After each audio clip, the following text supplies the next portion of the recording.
ಹರಿ ಓಂ ನಮಸ್ಕಾರ. ನಮಗೆ ಶ್ರೀ ನಾಗಲಿಂಗೇಶ್ವರ ಸ್ವಾಮಿ ದೇವಸ್ಥಾನದ ವಿಡಿಯೋವನ್ನು ಮಾಡಲು ಹಾಗೂ ನಮ್ಮ ದರ್ಶನವಾಣಿಯಲ್ಲೂ ಪ್ರಸಾರ ಮಾಡಲು ಅವಕಾಶ ನೀಡಿದ ಧರ್ಮಕರ್ತರಾದ ಶ್ರೀಮತಿ ಗೌರಮ್ಮನವರಿಗೆ ಧನ್ಯವಾದವನ್ನು ಸಮರ್ಪಿಸುತ್ತಾ ನಾವು ಶ್ರೀ ನಾಗಲಿಂಗೇಶ್ವರ ಸ್ವಾಮಿ ದೇವಸ್ಥಾನದ ದರ್ಶನ ಮಾಡೋಣ.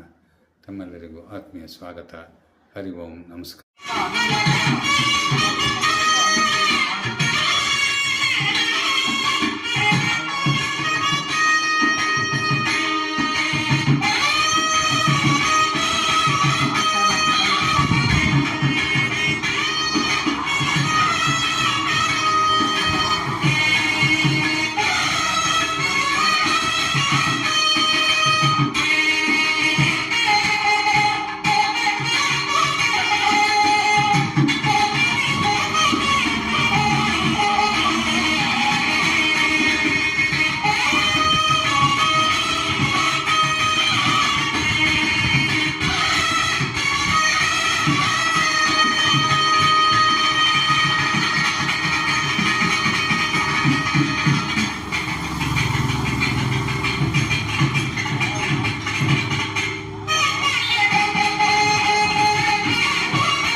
ओम नमः शिवाय.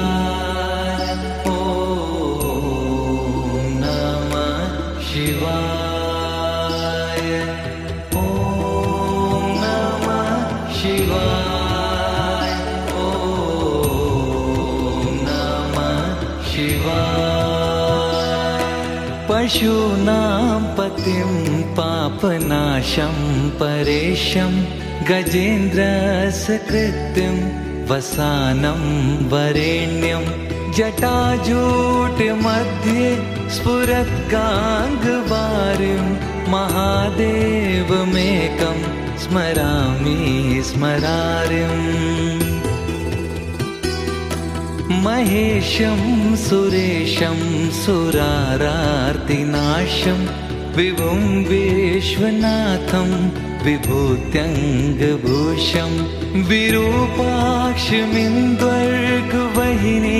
त्रिनेत्रं सदानन्दमीडे प्रभुं पञ्चवक्त्रम्.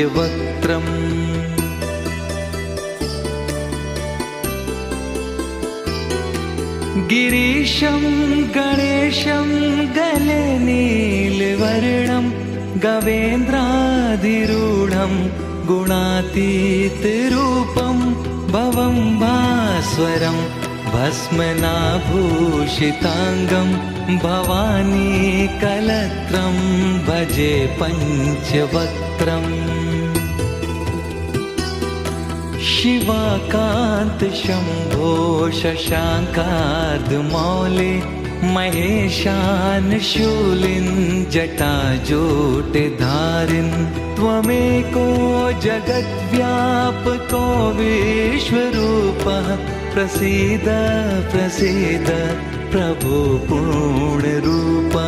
ಇಲ್ಲಿವರೆಗೆ ನಾಗಲಿಂಗೇಶ್ವರ ಸ್ವಾಮಿ ದೇವಸ್ಥಾನದ ದರ್ಶನವಾಯಿತು. ನಮ್ಮ ಮುಂದಿನ ವಿಡಿಯೋವರೆಗೆ ತಮಗೆ ನಮಸ್ಕಾರ ಹಾಗೂ ಹರಿ ಓಂ. ನಮಃ ಪಾರ್ವತೀಪತಿಯೇ. ಹರ ಹರ ಮಹಾದೇವ್.